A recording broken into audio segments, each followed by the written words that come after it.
एक सब्जी वाला सब्जी देने आता तो घंटे घंटे माँ के साथ बैठकर बातें करने लगता। कभी कभी तो बहुत सारे फल भी मेरे हाथ पर रख जाता। न जाने क्यों मुझे इस आदमी से नफरत सी होने लगी थी। मुझे अपनी माँ को समझ नहीं आती थी वो क्यों इस सब्जी वाले को अपने साथ बिठाकर बातें करती रहती थी। जब मैं घर आती तो वो मुझे देखकर अजीब सी हंसी हंसने लगता, खड़ा हो जाता, कहता आ गई। पता है आज मैं तुम्हारे लिए सब्जी के साथ साथ फल भी लेकर आया हूँ। तुम मक्खन शक्कर खाया करो। अपनी सेहत देखो कितनी कमज़ोर होती जा रही हो। जैसे ही वह मेरी तरफ बढ़ा और मेरी सर पर हाथ रखने लगा, मैंने फौरन हाथ झटका दिया और गुस्से से अपने कमरे में चली आई। ऐसे लोग बहाने बहाने से लड़कियों का हाथ लगाने के को शौकीन होते हैं। मैं सब समझती थी, लेकिन न जाने माँ को क्या हो गया था। माँ की मेहरबानियाँ उस पर मुझे समझ नहीं आती थी। हालांकि मैं जानती थी कि वह आदमी बुढ़ा है। मैंने इस मोहल्ले में कई औरतों से लंबी लंबी बातें करते इसको देखा है। जिसे भी वह सब्जी देने जाता बातें शुरू कर देता और औरतें भी बड़ी अजीब सी थी। इससे कहानी लेकर बैठ जाती थी। मुझे आदमी एक आंख नहीं भाता था। और जब से यह आदमी हमारे घर सब्जी देने आने लगा, पहले तो माँ भी दरवाजे पर खड़ी उसके साथ बात करती रहती और फिर एक दिन अंदर खाना तैयार है बोलकर फिर तो वह आदमी रोजाना दोपहर का खाना हमारे घर पर ही खाने लग गया। हम दोनों माँ बेटी अकेले घर में रहते थे। मेरी माँ बहुत अलग औरत थी, किसी मर्द के साथ नहीं बातचीत और ना ही कोई उनके किरदार पर उंगली उठा सकता था। मेरे बाप मेरे पैदा होने के बाद ही मर चुके थे और मेरी माँ ने मेरी खातिर दूसरी शादी नहीं की। सारी ज़िंदगी मेरी हिसाब से गुजार दी। मैं 9वीं कक्षा में आ चुकी थी। सब कुछ अब अच्छी तरह से चल रहा था। मोहल्ले वाले मेरी माँ की बहुत इज्जत करते थे। मेरी माँ सिलाई करती थी और इसी से हमारा गुजार बसार बहुत मुश्किल से चलता था। हम दोनों ही माँ बेटी सिर्फ अपनी ज़रूरत की ही पूरी करते थे। क्या ज़रूरत है उन्हें इस आदमी को रोज़ाना खाना खिलाने की। मैं कमरे में बैठी अपना जी जला रही थी। माँ मेरे कमरे में आई, मुझे कहने लगी, ये क्या बदतमीज़ी है जो तुमने सब्जी वाले के साथ की। वह तुझे बच्ची समझकर सिर पर प्यार से ही तो हाथ रखा था, तूने उसका हाथ हटा दिया। मैं कुछ नहीं जानती, मुझे वह आदमी अच्छा नहीं लगता। और आपको क्या हो गया है, क्यों ऐसे घंटे घंटे घर बैठकर रहती हो से। वैसे आप कहती हैं ना कि खर्चा कम करो, ऐसा करो वैसा करो, 4 रोटियां तो वही खा के चला जाता है हमारे घर से। तुम्हें शर्म नहीं आती। इसकी रोटियां गिनते हुए कोई खाता है तो अपने नसीब का खाता है। खबरदार जो आइंदा से तुम्हारी जुबान में ऐसी बात सुनाई दी, जुबान निकालकर हाथ में पकड़ा दूंगी। यह कहकर मेरी माँ कमरे से बाहर चली गई। लेकिन अगले ही दिन जो हरकत इस सब्जी वाले ने मुझे किया, मुझे तो झटका ही लग गया। मैं स्कूल जा रही थी, वह अपनी दुकान पर बैठा था। मुझे देखते ही दुकान से बाहर निकला और मेरा नाम लिखा पुकारने लगा। मैंने उसकी तरफ देखा तो मुझे रोकने का इशारा किया। वहाँ पर और भी दुकान थी और सब लोग मुझे देख रहे थे। उसकी इस हरकत से मुझे बहुत बुरा लगा। अपनी दुकान से निकलकर मेरे पास आया। वह धोती और बनियान पहने हुए थे और आकर अपने 100 का नोट मेरे हाथ पर रख दिया और कहने लगा, स्कूल में कुछ खा पी लेना। यह कहकर वह वापस अपनी दुकान में चला गया। आसपास के दुकानदार मुझे शक भरी नज़रों से देख रहे थे। मुझे यह बात इतनी बुरी लगी कि मैं स्कूल की बजाय वापस घर आ गई। माँ इस वक्त सिलाई मशीन पर बैठी थी। मैंने ज़ोर से दरवाज़ा खटकाया तो माँ ने दरवाज़ा खोला। मुझे देखकर परेशान हो गई। क्या हुआ, स्कूल नहीं गई। मैं गुस्से से घर के अंदर आई और 100 का नोट अपनी माँ के हाथ में थमा दिया। मैंने कहा, सब्जी वाले के बच्चे को बोलना अपनी हद में रहे। सबके सामने उसने मेरे हाथ में 100 का नोट थमाया और कहने लगा, स्कूल में कुछ खा पी लेना। यह कौन सा तरीका है माँ। हम पर एहसान की जूती रखने वाला हमारे सर पर कोई आदमी नहीं है, कोई बाप भाई नहीं है। इसका मतलब यह है कि भरे बाजार में मुझे जलील करेगा। हम इसके एहसास के सारे थोड़ी जी रहे हैं। यह सुनकर मेरी माँ के माथे पर बल पड़ गए। कहने लगी, अच्छा ठीक है तो स्कूल जा। वह सब्जी लेकर आएगा तो उसे मैं शांति से मना कर दूंगी। यूँ बीच बाजार में रोककर तुझे पैसे ना दे। इस वक्त मेरी हालत यह थी कि गुस्से से मेरी आंखों से आंसू बहने लगे। पहली बार मुझे अपनी बाप की बहुत कमी सी महसूस हुई थी। अगर वह हमारे साथ होते तो इसकी क्या हिम्मत थी कि सड़क में रोक कर मुझे पैसे देता।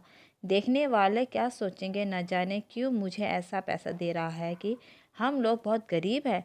हो सकता है देखने वालों को यह भी लगा होगा कि यह सब्जी वाला हमें फ्री में सब्जी देकर जाता है। मैं गुस्से से बाहर निकल गई। मैं बहुत गरीब लड़की थी लेकिन खुददार थी। अपनी माँ के साथ खर्चे में उनकी मदद करती थी। मेरा यही इरादा था कि अच्छी पढ़ाई हासिल करके एक अच्छी सी नौकरी करूँगी और अपनी हालत बदल दूँगी। मुझे अच्छा नहीं लगता था हमें कोई परेशान करे, हमें अजीब सी नज़रों से देखे, यह समझे कि हमें इसके एहसान तले ज़िंदगी गुजार रहे हैं। मैं सोच रही थी कि माँ से कहूँ कि इस आदमी को अपने घर पर बुलाने की ज़रूरत नहीं है। सब्जी देने आता है तो दे और वापस अपने घर चला जाए। इसका क्या काम है कि रोज़ हमारे घर पर बैठकर रोटी खाता है। फिर मैं जब घर वापस आई तो वह आदमी मेरी माँ के साथ ही चारपाई पर बैठा था। मेरी माँ ना जाने इसे क्या कह रही थी, वह नज़र झुकाकर सिर हिला रहा था। जैसे ही मैं दरवाजे के अंदर दाखिल हुई तो एक नज़र मुझे देखकर खड़ा हो गया। चेहरे से बहुत अजीब सा लग रहा था। कहने लगा, मुझे माफ़ कर दो, ऐसा मेरा कोई इरादा नहीं था कि लोग तुम्हें शक की नज़रों से देखें। बस मेरे दिल में ख्याल आया था, मैंने तुम्हें पैसे दिए। मैं किसी के सामने ऐसी हरकत नहीं करूँगा जो तुम्हारी इज्जत को गंवारा ना हो। उसने जेब से 100 का नोट निकाला और कहने लगा, या तुम रख लो, अगर तुम रखोगी तो मुझे अच्छा लगेगा और इनकार मत करना। इससे पहले कि मैं इसे कुछ खरी खोटी सुनाती, मेरी माँ ने मुझे इशारा किया कि पैसे रख लो। इस वक्त मैं कोई बहस के मूड में नहीं थी, इसलिए मैंने वह पैसे रख लिए। उसके चेहरे पर अजीब सी खुशी से खिल रही थी। फिर वह घर से बाहर चला गया। एक बार मैं बच्चे को ट्यूशन पढ़ा रही थी कि एक बच्चा कहने लगा, दीदी सब्जी वाले अंकल आपके क्या लगते हैं? वो रोज़ आपके घर बैठे रहते हैं। मैंने कहा, मेरे साथ सवाल जवाब मत करो, अपना पढ़ो। कुछ दिन बाद फिर यही सवाल एक और बच्चे ने मुझसे किया। शायद उनकी माँ कह रही थी कि न जाने इसकी माँ का ही सब्जी वाले से क्या चक्कर है, कितने घंटे उनके घर बैठा रहता है। वही हुआ जिसका मुझे डर था। मेरी माँ, जिनकी मोहल्ले वाले सारी इज्जत करते थे, इस औरत ने अपने पति के नाम पर सारी जिंदगी गुजार दी। जवानी से बुढ़ापे पर कदम रख चुकी थी। इस उम्र में आकर मेरी माँ का सारा इज्जत मिट्टी में मिल रहा था। वही बैठी कपड़े सिल रही थी, वह बच्चे की बातें भी सुन रही थी। जब मैं गुस्से से तेज नज़रों से अपनी माँ को देखा तो अपनी नज़र बदलकर दोबारा से कपड़ा सिलने लगी। मुझे कोई जवाब नहीं दिया। जाने क्यों मुझे अपनी माँ की चुप्पी खलने लगी थी। वह क्यों चुप थी? उन्होंने क्यों नहीं उस बच्चों का कहा कि तुम्हारी माँ कौन होती है? मेरी किरदार पर उंगली उठाने वाली। न जाने क्यों मेरी माँ का यह नज़रें चुराना मुझे अजीब सा लग रहा था। जब बच्चे ट्यूशन पढ़ कर चले गए तो मैंने माँ से कहा, माँ सुन रही है आप? आपका किरदार सबके सामने साफ रहना चाहिए। आप उसको अपने घर आने से मना नहीं करती क्यों? लोग क्या क्या बातें करने लगे हैं हमारे बारे में। मेरी बात सुनकर मेरी माँ कहती है, लोगों की तो आदत ही है, गरीब को रोटी कोई नहीं देता, ताने सब देते हैं। उसके किरदार पर शक करते हैं तो इस बात की परवाह ना करो। अपनी माँ की जुबान से यह बात सुनकर तो मैं हैरत से उन्हें देखने लगी। मैंने कहा, माँ मैं क्यों इन बातों की परवाह ना करूँ? हमें इसी मोहल्ले में रहना है। बस आप इस सब्जी वाले को घर पर नहीं आने देंगी, बल्कि इस आदमी को मना कर दोगी कि हमारे घर सब्जी ना लेकर आए। हम किसी और से सब्जी वाले को ले लेंगे। मेरी बात सुनकर मेरी माँ कहने लगी कि नहीं, हमारे घर पर सब्जी वाला यही आएगा। फिर कहने लगे कि तुम्हें नहीं जानती कि वह हमारा कितना मददगार है।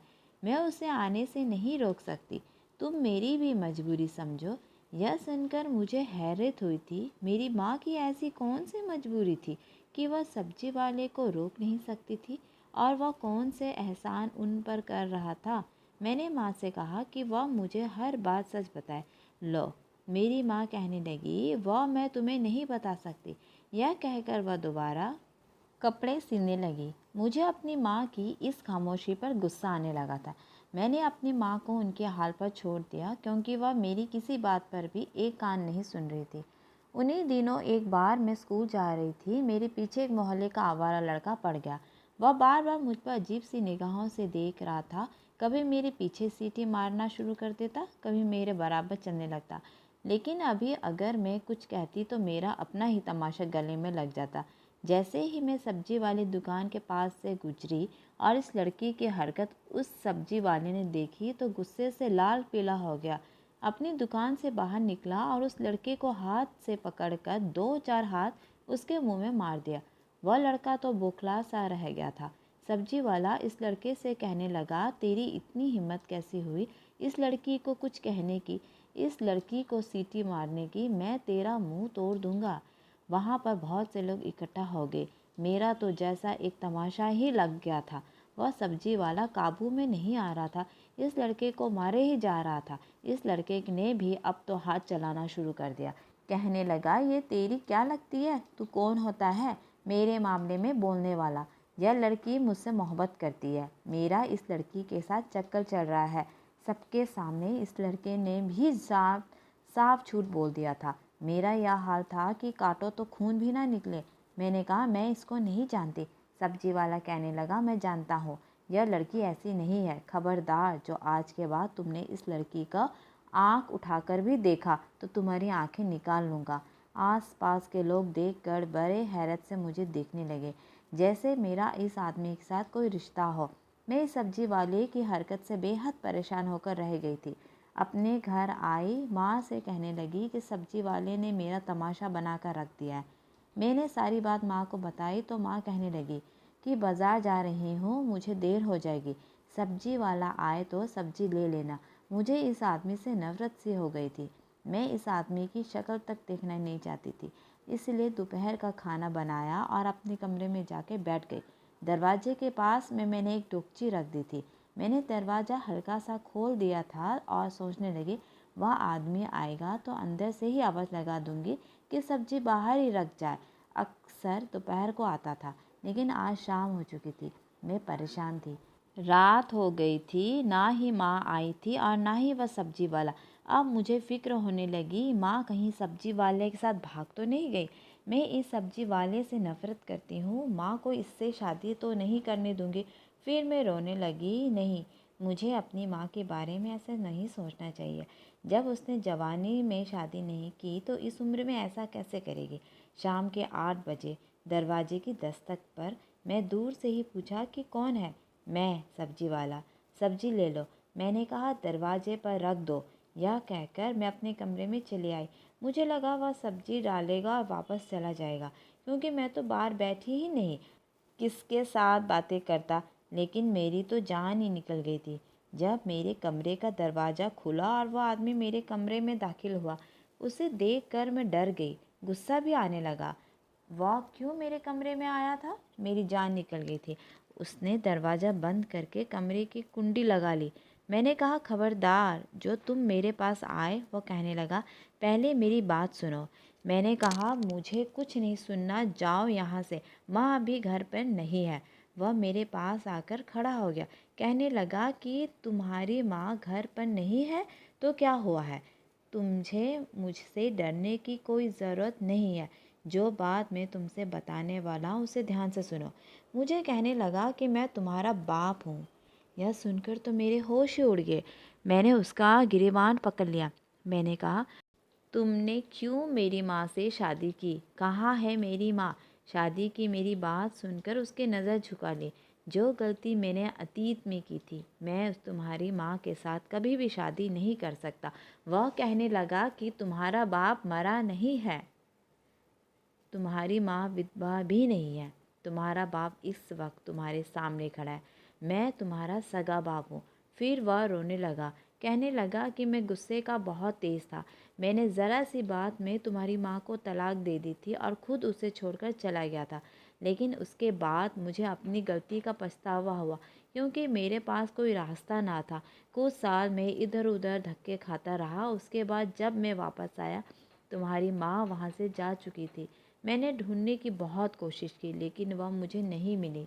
अभी कुछ टाइम पहले ही मुझे इस इलाके में नज़र आई तो उसने मेरे माँ से माफ़ी मांगी। घर का सारा खर्चा भी मैं उसे देने लगा। इस आदमी ने मुझे कहा कि इससे मोहब्बत की थी, इसलिए दूसरी शादी भी नहीं की। लेकिन जब मैं रोज़ रोज़ तुम्हारे घर आने लगा तो लोगों ने इसके किरदार पर बातें करनी शुरू कर दी। तुम्हारी माँ ने मुझसे कहा कि सारी हकीकत अपनी बेटी को बता दो और वह फिर वहाँ से चले जाओ। फिर कहने लगे, मैं तुम्हारे बाप होने का हक भी नहीं चाहता हूँ, इसलिए ऊपर वाले के लिए मुझे इस बात से मत रोको। मैंने कहा कि अगर आप ऐसा चाहते हो तो सबके सामने कबूल करें कि आप मेरे बाप हैं, ताकि कोई शक की नज़र से ना देखे। सब्जी वाले ने पूरे मोहल्ले को बता दिया था कि मैं इसी की बेटी हूँ। वह हमारे लिए अच्छा भी बन गए थे, लेकिन अपनी एक गलती की वजह से जो कुछ उन्होंने मेरी माँ के साथ किया था उसका तो अब कुछ नहीं किया जा सकता था। धन्यवाद।